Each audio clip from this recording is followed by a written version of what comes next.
You've probably eaten one. Bacon, sausage, a pulled pork sandwich at a roadside restaurant. The animal that produced it lived in a pen, was fed on schedule, and never once decided anything for itself.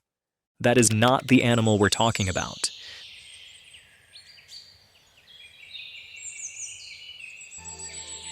The wild boar is the same species, same DNA, same biological blueprint. But remove the pen, remove the schedule, remove 4,000 years of selective breeding for docility, and what you get is something that has been killing humans across 6 continents for as long as humans have been writing things down. It is not a pig. It is what a pig becomes when nothing is controlling it anymore. Let's establish what you're actually dealing with. A fully grown male wild boar weighs between 150 and 300 pounds in North America. In Europe and Russia, males regularly exceed 400 pounds. Some of the largest specimens on record have been documented in Eastern Europe and Russia, exceeding 600 pounds. They stand up to 3 feet at the shoulder. They can run at 30 miles per hour, and sustain that speed for longer than most people can process what is happening. They can clear obstacles that would stop most animals their size. They can swim across rivers. They root through frozen ground, through asphalt, through the foundations of buildings.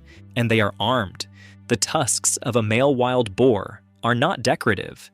They are continuously growing, self-sharpening ivory blades, upper and lower tusks grinding against each other with every jaw movement, maintaining an edge that wildlife veterinarians describe as comparable to a surgical instrument.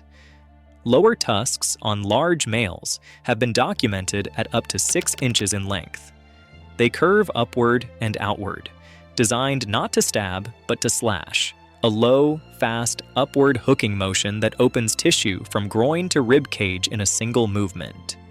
There are hunters in Texas who call this the can opener. They are not being dramatic. What is less visible than the tusks, but equally important, is the animal's skeletal architecture. A wild boar's skull is dense, heavily reinforced, and angled forward on a neck built for absorbing impact. When a boar charges, it does so with its head as the primary weapon. The skull absorbs the collision. The tusks do the cutting. The animal's low center of gravity and powerful hindquarters mean it can generate force on impact that exceeds what its size would suggest. Hunters who have been struck by charging boars and survived consistently describe the experience as being hit by something with the mechanical properties of a vehicle, not an animal. The impact does not feel biological, it feels structural. Their senses compound the danger. A wild boar's sense of smell is among the most acute of any land mammal, capable of detecting scent at distances and depths that allow it to locate food buried underground. Their hearing is sharp and directional. Their eyesight is poor, which matters. An animal with poor vision and a strong startle response in close quarters is an animal that processes threats quickly and physically. In the gap between detecting you and identifying you, the boar has already committed. There are approximately 6 million feral hogs in the United States alone. They occupy 35 states: California, Florida, Georgia, Texas, Missouri, Oklahoma, and they are moving northward into states that have never historically had wild pig populations: Michigan, Pennsylvania, New York. Canada reported its first established feral pig populations in multiple provinces within the last decade, animals that crossed from U.S. populations and found no resistance. Wild boar reproduce faster than almost any large mammal on Earth. A single female can produce 2 litters per year, with 4 to 8 piglets per litter. Those piglets reach sexual maturity in 6 to 8 months. Wildlife biologists have calculated that to maintain a stable feral hog population in the U.S., not reduce it, just keep it from growing, hunters and wildlife managers would need to remove approximately 70% of the total population every single year. They are currently removing far less than that. The USDA has estimated feral hogs cause over $1 billion in agricultural damage annually in the United States. They destroy crops, collapse riverbanks, contaminate water sources, and carry at least 30 diseases transmissible to humans, including brucellosis, leptospirosis, and swine influenza strains. They have been documented uprooting suburban lawns overnight, destroying golf courses, and collapsing the foundations of rural structures. They are not contained. They are not declining. They are expanding, methodically, reproductively, irreversibly, into every landscape that humans occupy. The attacks follow a pattern that wildlife researchers find consistent across cultures and continents. Wild boar attacks are not random. They are triggered by specific behavioral cues that humans consistently fail to recognize until the attack has already begun. The primary trigger is perceived cornering. A wild boar that feels its escape route is blocked does not look for another way out. It removes the obstacle. That obstacle is you. This happens in dense brush, in narrow trails, in suburban yards where fencing has eliminated the animal's sense of open escape routes. The attack that follows a cornering trigger is immediate, low to the ground, and faster than most people's reaction time. The secondary trigger is maternal defense. A sow with piglets operates on the same neurological hair trigger as a grizzly with cubs, but without the visual warning signals. Grizzlies bluff charge. They vocalize. They give information. A sow protecting piglets gives almost none. She moves from stillness to full attack speed in a fraction of a second, with no intermediate display that an observer would recognize as a warning. Hunters who have survived sow attacks consistently describe the same experience. They heard nothing, saw nothing, and were on the ground before they understood what had happened. The third trigger, and the one most relevant to people who are not hunters, is surprise proximity. Wild boar have poor eyesight but exceptional hearing and smell. In most encounters, they detect a human before the human detects them, and choose to avoid contact. But in areas of high human habituation, suburban fringe zones, parks, campgrounds, boar have lost that avoidance behavior. In those areas, a human who moves around a corner, crests a hill, or steps off a trail can find themselves inside a boar's personal space with no warning and no buffer. What happens next depends entirely on the animal's assessment of the situation. The documented cases span every continent where wild boar exist. In South Carolina, a hunter was killed by a wounded wild boar during a hog hunt. The animal had been shot and cornered. It charged from a distance of less than 10 feet. His companions reached him within minutes. He died before emergency services arrived. The tusks had opened his femoral artery. In Texas, emergency room records from counties with significant feral hog populations show a consistent background rate of tusk injuries presenting annually.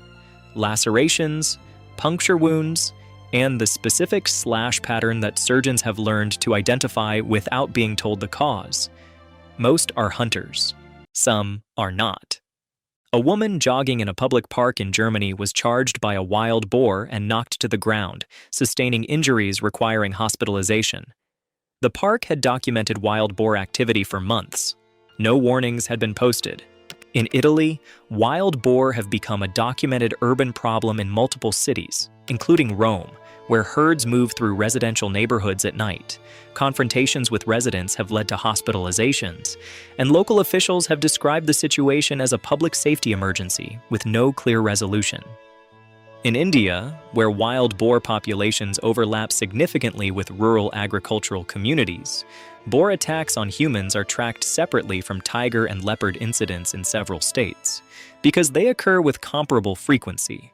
In Uttarakhand and Uttar Pradesh, boar attacks on farmers working fields have resulted in dozens of documented fatalities over the past decade. The animals are protected under Indian wildlife law, which means farmers cannot legally kill them, and largely cannot outrun them. Here is what makes the wild boar particularly difficult to defend against. The attack geometry is unlike most large animal encounters. Most dangerous animals attack from a direction you can predict. A bear rises up, a bull charges from the front, a big cat drops from above or behind. The approach vector gives you a frame of reference, however briefly. A wild boar attacks from below. The charge is low to the ground, the head angled down, and the tusk strike comes upward, into the thigh, the groin, the lower abdomen. The target zone is the femoral triangle, one of the most vascularly dense regions of the human body. A clean tusk strike to the inner thigh can sever the femoral artery. Femoral artery hemorrhage, without immediate intervention, produces incapacitation in under a minute and death in under 5. In an encounter that lasts approximately 4 seconds from first movement to impact, you do not have time to process what is happening. You are on the ground before your threat response has fully activated. Wildlife educators who work in boar-dense environments describe the correct response. Move behind a tree, place an obstacle between yourself and the animal, do not run, and then note that virtually nobody does it correctly in a real encounter, because there is no time to think.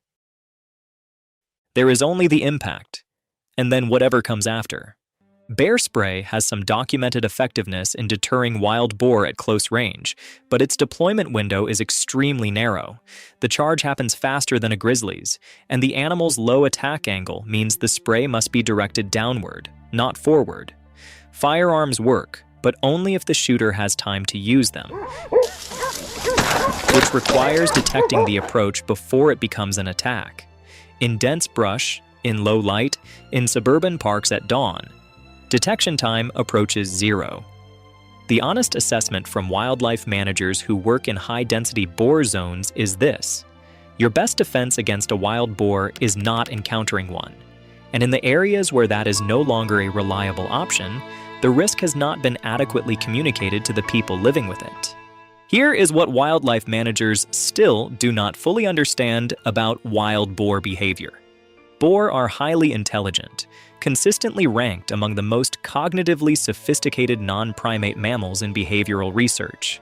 They use tools, they solve spatial problems, they communicate in complex, differentiated vocalizations. They have been documented teaching learned behaviors to juveniles, including behaviors acquired through contact with humans. What that means in practice is that a boar population that has learned a specific human behavior pattern, a trail jogger's routine, a park visitor's feeding schedule, a farmer's harvest timing, retains and transmits that knowledge socially. The adaptation is not individual. It propagates through the group. Wildlife researchers in Germany and France, where urban boar populations have been studied in detail, have documented boar that adjust activity patterns specifically to avoid human presence during high-traffic hours while remaining active during low-traffic ones. A level of behavioral flexibility that implies something more than instinct, and something closer to strategy. Whether it constitutes planning in any meaningful cognitive sense remains debated. What is not debated is the outcome. The animal that learns your schedule is harder to avoid than the animal that doesn't know you exist. You are not being asked to stop eating pork. You are being asked to understand what that animal looks like when nothing is controlling it. 6 million of them in 35 states, expanding, reproducing faster than any management strategy can contain. Moving into suburbs, into parks, into the green spaces between neighborhoods where people walk dogs and jog at dawn and let their children play. Armed with self-sharpening blades that open arteries, capable of detecting your presence before you detect theirs, but in zones of habituation, no longer choosing to leave. Intelligent enough to learn your patterns, social enough to share them. The pig in the pen was never the animal. This is the animal, and it is closer to where you live than you think.